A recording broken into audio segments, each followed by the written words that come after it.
सभी दोस्तों को नमस्कार। दोस्तों आज हम Redmi Note 11 Pro 5G का बैक पैनल उतारने वाले हैं। आप स्टेप बाय स्टेप देखेंगे।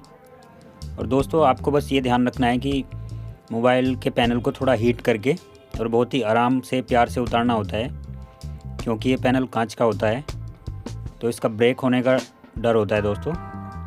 तो आप स्टेप बाय स्टेप देखेंगे हम ये पैनल बहुत ही आराम से कैसे उतारते हैं।